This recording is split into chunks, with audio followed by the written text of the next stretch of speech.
Brazzaville ba diaspora na yebi ke boza ebele pona kolanda magazine na bino mbonda ekolo oyo epesaka bino ba information ya kitoko ekambami na ye moko le grand DG Alain Dewa.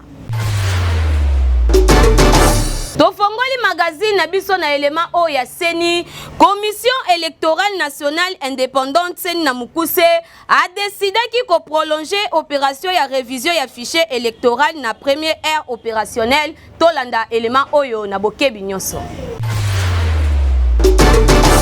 Commission électorale nationale indépendante Seni na Mukuse a décidé que dimanche 22 janvier 25 jours ya prolongement ya opération ya révision ya fichier électoral na première ère opérationnelle oyo esengelaki ezala clôturer le 23 janvier. Esengeli toyeba que ba opération ya identification pe ya enrôlement ya ba électeur et bandaki depuis le 24 décembre 2022 na ba province lokola, province ya Congo central, Kinshasa, Kwango, Kwilu, Mai-Ndombe, Équateur, Mongala, Nord Ubangi, Sud Ubangi, Pena Chuapa. Objectif ya opération oyo ya récupération, selon communiqué oyo ezalaki publié na Seni, ezali pona ko permettre na population nyonso azala na droit ya ko voter pe ya kozala en possession ya nouvelle carte d'électeur. Na même communiqué,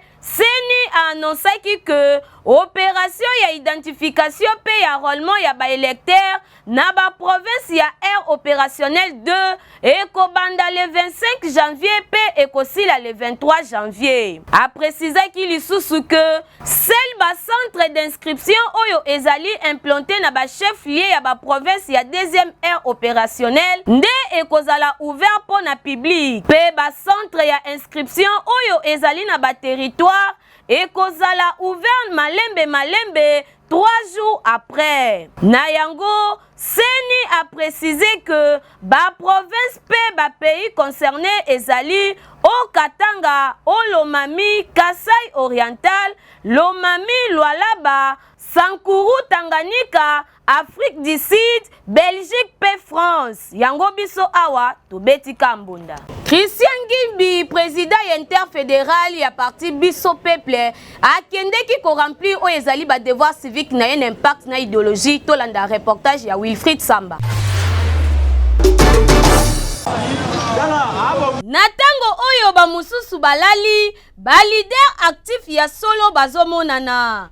Lokola Christian Ngimbi, oyo azali président ya interfédéral ya parti politique Biso Peuple, BP na Mukuse, akendeki ko s'enrôler na école Boboto na EP6 na commune ya Masina. Azalaki ye mokote, vice-président interfédéral ya BP Gilles Bitumba, elongo na base ya munene, batambolaki elongo na ye ti na bureau ya enrôlement, bakotaki kuna, akotaki na impact na idéologie. Asali lokola mwana ya Congo ya solo, a se fait enregistrer, ba capturer ye, azwaki carte na ye na pete nyonso. Tango biso magazine bonda ekolo baleki ya Yezu tozalaki sur place, boyo kaye ndenge abetisaki mbonda na sima ya kamera na biso.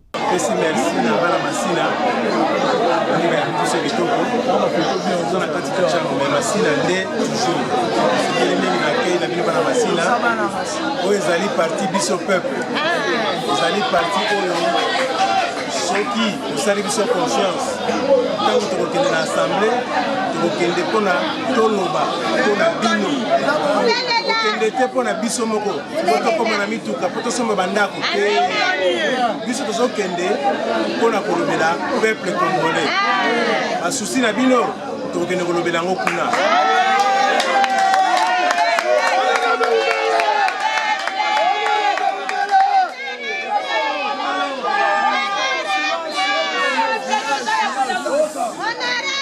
Sengi na bana chango.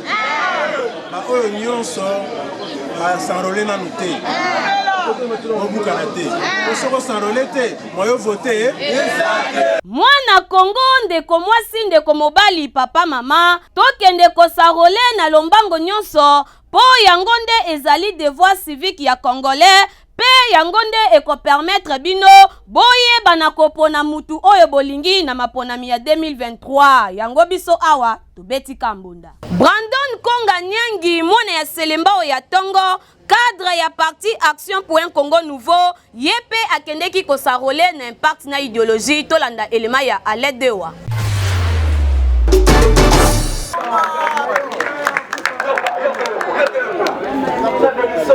Asalaki enrôlement na kitoko avec impact na idéologie kaka pona ko remplir ba devoir civique ndenge kaka République démocratique du Congo ezali ko senga.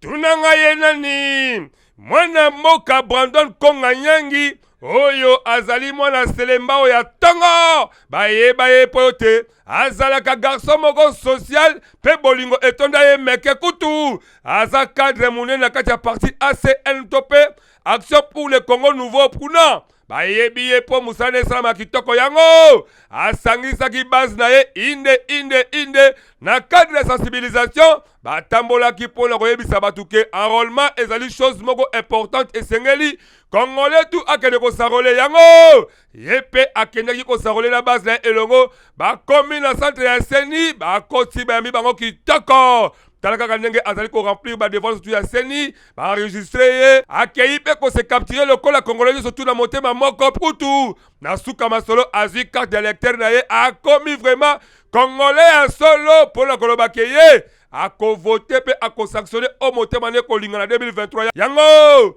tango biso magazine Mbonda ekolo baleka yezu poto baka vérité loko la caméra na biso ezalaki esika wana boyoka ndenge nini abetisaki Mbonda elongo na base na ye awa toti ko remplir devoir na biso civique ou ezali ya ko encourager population ya commune ya Selembao de manière générale et puis en particulier ya ko encourager aussi ba quartier na biso nyonso notamment quartier Libération où tozali na base nyonso awa toti ko s'enrôler parce que ezali commune na biso sengeli to défendre yango to défendre yango aussi longtemps que biso bilenge toli pe ko kota pona ko ba ko pona bato bazali utile pona commune na biso minga ko lobezali te ezali kaka biso ya biso bilenge ifenge na biso to prendre conscience na biso ezali nini ya koyeba nano ko s'enrôler ou ezali devoir et puis ya ko pona ba oyo bazali ya biso to sengi merci na ba association nyonso ko accompagner biso et puis fondation loboko moko à travers bilenge baso bazali awa quartier na biso Libération esengeli na biso pe ba oyo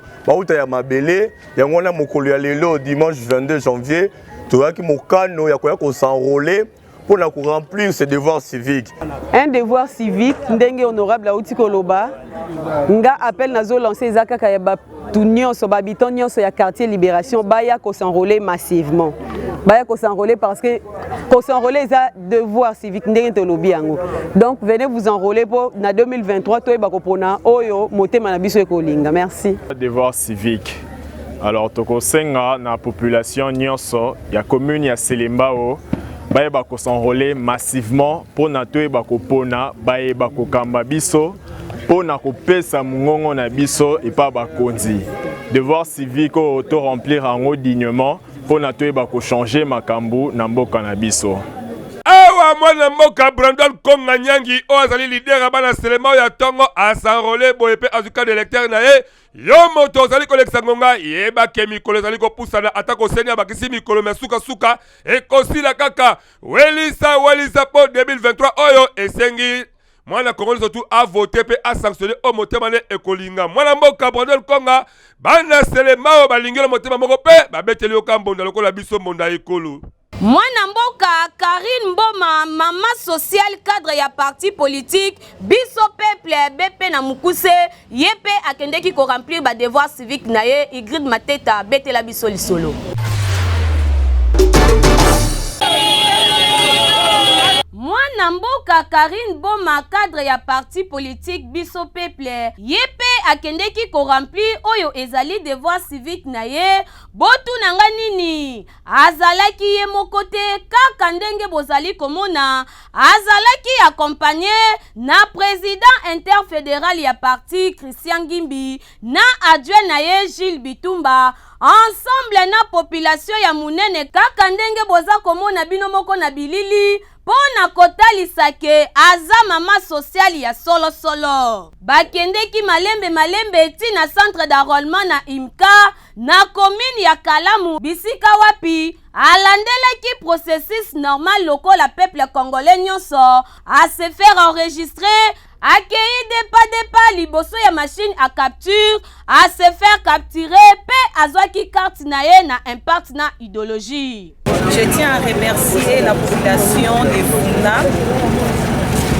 Vraiment, ils m'ont manqué beaucoup même. Et je montais beaucoup plus sur la crucialité de l'enrôlement massif. Donc c'est une arme qui détient nous, peuple congolais, au peuple, pour mandater, pour sélectionner directement la classe politique bien sûr et par ricochet pour affirmer aussi la souveraineté éternelle du peuple congolais. En plus, je voulais parler aussi de Biso peuple. Biso peuple ezali mo peuple ya sika oyo bino soto bozomona en sigle DP.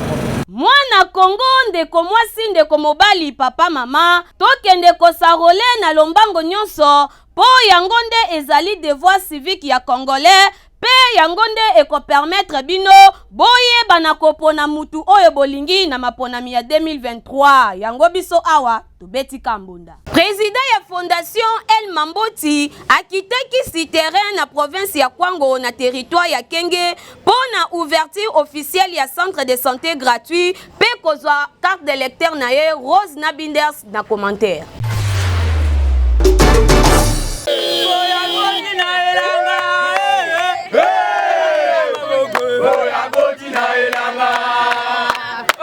Zokande elanga nyonso ezalaka na mokolo nango. Akotaki lokola Yesu Masiya na Yerusalema, ye nani? Mwana mboka Lipo Mamboti, président ya fondation El Mamboti, ayebaki kokita ye moko sur le terrain na province ya Kwango, précisément na territoire ya Kenge 2, na tina ya implantation ya fondation El Mamboti. Ayambamaki lokola roi, ezalaki suka na evenema, putulu emataki makala ekitaki. Epesaki esengo makasi na mitema ya bana mboka nyonso ya territoire ya Kenge 2, denge nkoi akotelaki bango na kati ya elanga. Pona bango, likambo ya boye nanu ezala te, pe batikala komona te. Akei kitoko makasi, le président Lipo Mamboti apesaki message na ba jeune ya Kenge 2 alobaki ete bakende kosanrole ebele po na tango ya maponami bayeba na kopona ya bango président mwana mboka Félix Antoine Tshisekedi pe abakisaki na koloba ete président Fachi nde azali candidat ya développement po na mboka na biso. Boza obligé ne boza wana. Il faut bo s'enrôler. Mutako sabinote. So bo s'enrôler, boye ba ndenge nini ya boya ko voter lisusu président Tshisekedi pour développer lisusu mboka. Mais so ba kosi bino, eke bo s'enrôler te. To tika la ga boya. Boye kaka. To ko tika la kaka. Boye. Il faut bo s'enrôler. Na bozongi na ye atelemaki lisusu na Kenge 1 pokuna pe population bazalaki kozela ye basengaki na président fondateur afongolela bango pe centre de santé ya Ofele lokola ya Kenge 2. Bato ya boye soki bazali mingi na mboka maladi ekozala lisusu te. Biso awa tobeti kaka mbonda chobo. Lisolo ya ba voyage partout na mikili ya poto quick travel visa azawa na pona bino parce que nyonso kunezo salema na pete pe na dada nyonso.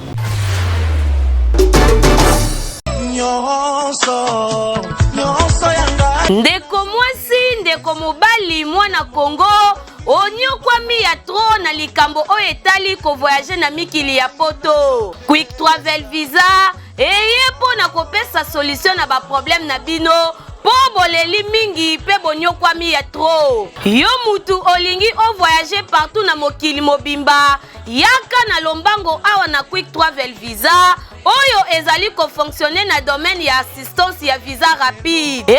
Bandeko, na oyo etali visa d'études, visa d'affaires, visa de tourisme, visa de conférence, bourse d'études, tope visa pour na baswa médicaux na yo, adresse ezaka kamoko, Quick Travel Visa po awa. Nyonso ezo salema na PTP na vitesse moko ya kosakana te. Esuki kaka wana te, na likambo oyo etali billet d'avion, komona na yo kutu pasi te, Quick Travel Visa ezali wana po na vente ya babiye na prix moko ya kitoko. Bandeko ya Congo, bandeko ya Kinshasa, papa, mama, ndeko.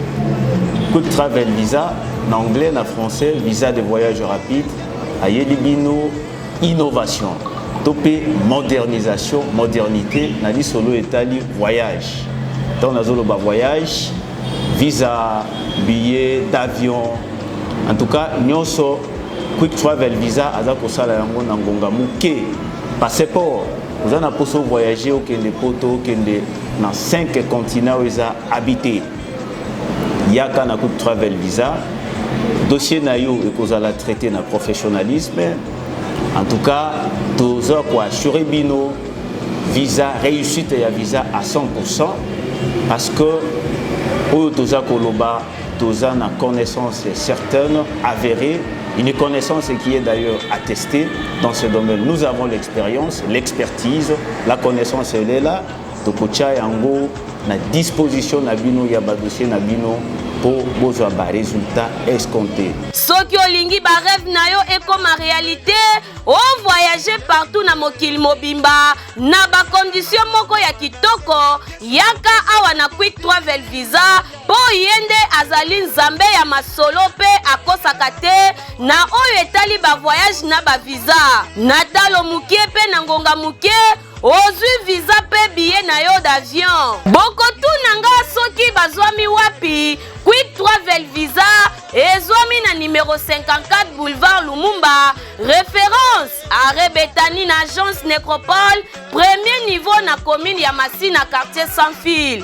Tope benga bango na plus 243 81 93 39 saede. Na Quick Travel Visa babetela yo lisolo te, yaka omona o vivre réalité. Na Quick Travel Visa nyonso ya voyage pe ya visa ekomi pete. Iber Mamba oyo azali président ya fondation Iber Mamba akendeki ko s'enrôler avec un partenaire idéologie à l'aide wa betela biso lisolo.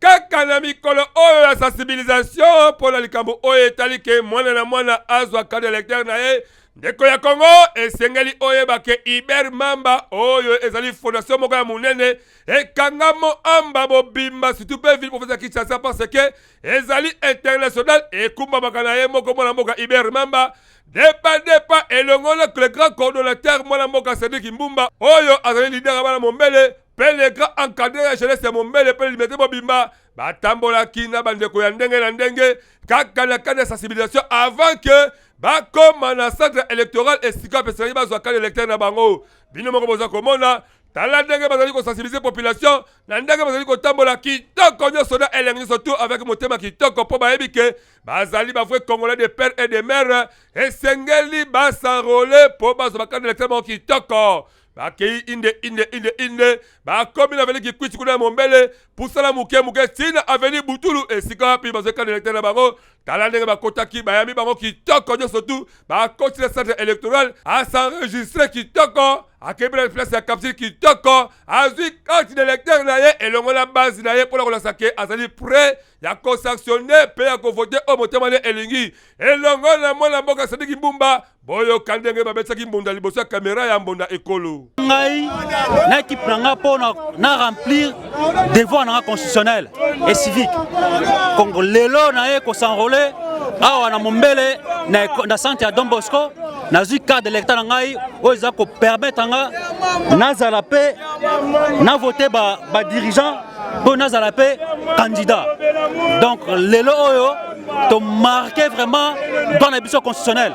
Ya on a senga bana nyonso mombele, bana nyonso mwamba. Baya ko s'enrôler massivement muna mutaza carte na ye pour que le 20 décembre oyo to voter ba député oyo to ko oyo ba kolobela ba base na biso. Awa Iber Bamba oazali le président de la fondation Iber Bamba pela mona mboka Sadiki Mbumba le grand leader ya bala mombele lokola ba s'enregistrer pe ba s'enrôler yo mwana ya Congo ozali ko zela lisusu nini ngonga yango yo welisa zoka de lecteur na opo eko permettre yo oyeba na solo ozali vrai congolais po carte de lecteur eko sungala makambo ya ndenge na ndenge longwa na distraction salela idéologie ya mwana mboka Iber Bamba pe Sadiki Mbumba po okoma vraiment ki congolais ya solo biso awa tobeteli bango mbonda. Jacob Mwamba nzete ya mbila président ya base Kingabwa asarolaki na base na ye na kitoko nyonso tolanda elema oyo. Ndeko ya Congo tika na yebisa yo ke mikolo oyo mwana nyonso ya Congo akomi koluka a remplir devoir civique na ye. Eliki koloba nini? Ko s'enrôler po ozo carte d'électeur yango. Jacob Mwamba nzete ya mbila oyo azali président ya base de Kingabwa Congo pe Kinshasa bayebi ye po misala na ye emonana déjà kitoko a sensibiliser ki bandeko tu ya base de manière que bakende ko s'enrôler elongo na ye massivement pour na ko remplir ba devoir civique et ko permettre que 2023 na tanga maponomi ba ko sanctionner pe ko pona o motema na bango elingi depa tala ndenge base ya Kingabwa bakendaki ti na église de Saint Kizito mingi na madrandele pona ko s'enrôler yango. Mwana mboka Jacob Mwamba ye moko etake leader pe président ya base de Kingabwa akotaki bayambakela kitoko nyonso avec impact pe idéologie à se présenter devant ba agent enseignant ba enregistrer ye pe akene esia capture nyonso eleki kitoko azika de lecteur na ye abimaki liboso ya enseignant elongo na bandeko ya base yo kandenge babetisaki mbonda liboso ya kamera ya mbonda ekolo ndenge to prometaki to sengi bana Kingabwa pe bana limeta en général de bas s'enrôler lelo na sepeli makasi ngai moko naza modèle na iko s'enrôler na mimbi atu ya base de Kingabwa pe bato na sepeli makasi po na centre toye tokuti kimia pe bato bazoko se carte ezali noir blanc eza mabe eza lukuta na zwi carte na ngai mune ebi photo na ngai eza malamu na sengi bato bazoze le retard bas s'enrôler mingi carte eza bien. Pour 2023, il y a Makambo, il y a des dirigeants. Quand il y a bien, et on peut se montrer personnalité, il y a des personnalités civiques. Augustin Ngiangi, Nazam, tu as base, il y a un état mbila. To yawa, pour te jouer 4 nabiso. 4 nabiso, il y a un qui permet de voter pour qu'il n'y ait pas avancer. Le col en état mbila, à Bundarapo nabiso, to PC combo le plus grand chef de tous les temps. Et Zala Boutumoy. Alukakabane yango topesi merci mingi na eloko to sali esali kitoko makasi basi Kingabwa oye kumba makala Jacob Mwamba nzete ya mbila les grands sensibilisateurs pe les présidents ya base Kingabwa o Kingabwa bayebi avec impact na idéologie na esprit oyo ya kola kisake bana Kingabwa esengeli ba remplir devoir civique na bango po congolais surtout ezali musala o esengeli asala mikolo oyo yango vraiment biso awa tobetele mbonda pe eyokali kitoko. Parti biso peuple BP na mukuse bazo continuer na ko soutenir idée ya chef de l'état Félix Tshisekedi baza ko s'enrôler massivement tolanda pe ndenge mwana mboka Feruzi amaki ndenge yepe asarolaki n'impact nyonso.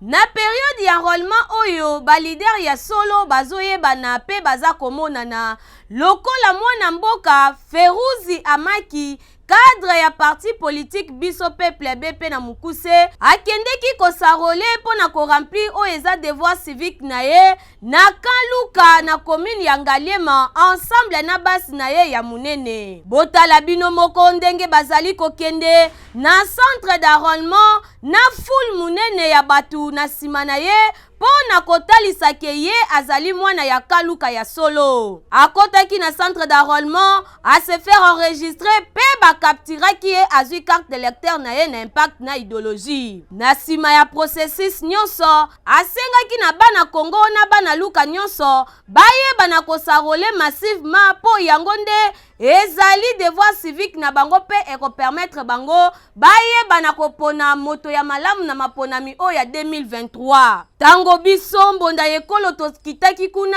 boyoka ye moko ndenge abetisaki mbonda. On a d'abord pour ramener l'importance électorale dans la mboka na biso. Naza monsieur Kibanga Laferous, le coordonnateur national du Congo Aman, et je suis cadre d'un parti politique qu'on appelle Biso Peuple. Et tolobaki que Biso Peuple ils ont ramené l'importance la charge de la population avec le développement de notre pays. Non, je suis très content parce que namoni que le peuple vraiment a lingi ngai parce que le peuple a accompagné ngai na kati ya enrôlement et na kutani na bandeko tout est bien passé parce que nous sommes dans la famille, nous sommes tous le peuple congolais. Namoni que nyoso leki malamu et na ramené susu ba congolais nyoso ya quartier 1 ya Kaluka ya Jamaïque baya kosagule ya Lukunga baya kosagule pour que topona l'idée na biso ya sika parce que biso toza peuple tozo accompagner rêve na vision ya peuple congolais na kati ya bozwi.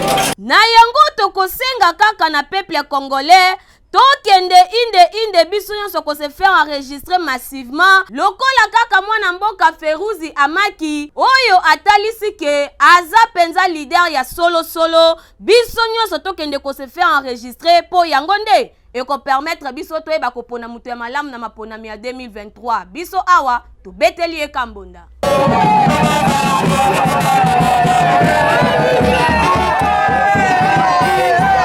Mwana mboka Goge Obendus mwana ya Kimbantseke ya Tongo yepe akendeki ko s'enrôler.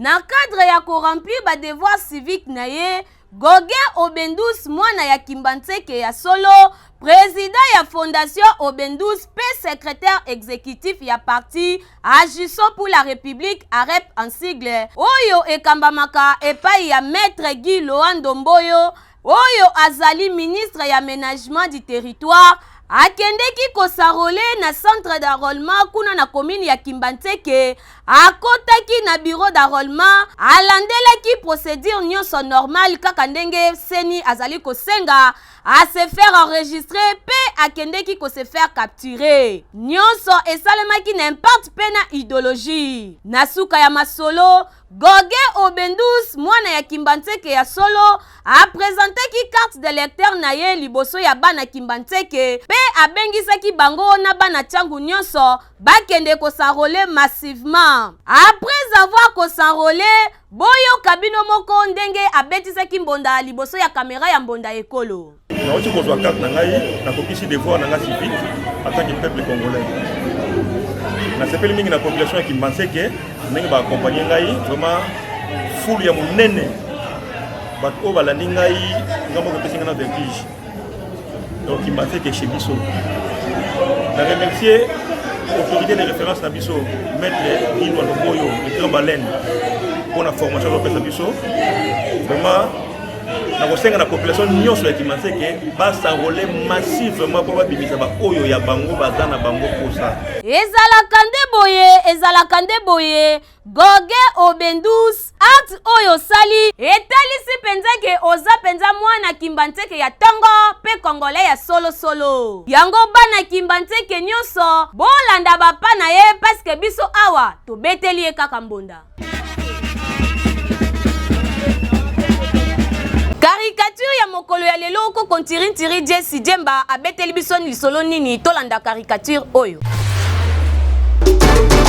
Likambo ya ba nomination ya ba bourgmestre euti ko samba a la ville province ya Kinshasa et créer ba désordre ba parti politique ya ndenge na ndenge kutu mingi kutu basaka eliki ya ba kobima mais lokolo ba bimite ba tomboki ba façon mo kutu pe ba milongo na bona kati ba parti politique là parce que elika na bango zaki bazala nommé quelque part yango pe honorable oyo to benga kami honorable parce que ye asi a message na ya kata ba mandami azwaka na ete atikala ka muto kosala ba constat lelo lisolo nini abetele biso na kati kaka ba rendre honorable atambola bwe amoni ve mondonga azobima na kanda mabe yoka honorable suka na yombo pour le vie mondonga kombo ebimite yokaye sikayo ve mondonga pe kuna na kanda azobima na palais botala ndenge idéologie zaki pour moi c'est mokutu azokama ve mondonga donc banone ngai bukumestre te lelo bakoyeba ngai na kanda wana depa ve mondonga aeti na bureau na bango esika apesa siège ya parti politique na bango kanda méchant danze tala makamoni aza kosala ngai napesi bino siège nazanga poste jamais bobima je démissionne à parti kanda mabe esalaki papa mondonga parce que akalaki ke abima selon ndenge bayokani na parti politique na bango apesa bango siège apesi bango bureau biloko nyonso tout mais kombo ebimi te yango apanzi bango yoka mpe honorable na basongisongi na ye ndenge nini abeti bango ayaya politique ya mboka Congo tobetisika mbunda elingi koloba ke soki kombo na ebimi te yeba ke le panier circule encore turo ebimi te sa elika atamba la sima okobima tadeve mondonga apasi la bureau abengele ba combattant to ba membre ya parti kutu ye amilongoli na libela parce que akalaka mabukumese abimite likambu oyo pe eziyo be kanga motema le panier circule encore awa tobetika mbunda tala ndenge tokomi na suka ya magazine na biso ya mokolo ya lelo merci na bino nyonso bozalaki ebele pona kolanda biso bosabone massivement na chaîne YouTube na biso Mbonda Ekolo officiel ekosala biso kitoko makasi tofongoli ba porte pona bino nyonso oza na posa sport na yo eleka page rose na yo to cérémonie ya ndenge na ndenge ozala na Kinshasa ozala na Brazzaville benga biso na numéro oyo ezali affiché tokoyamba yo na sima ya caméra ezalaki Igrid Mateta Rose Boto pe Alain de Wanga na bino tokuta na mbala ya sima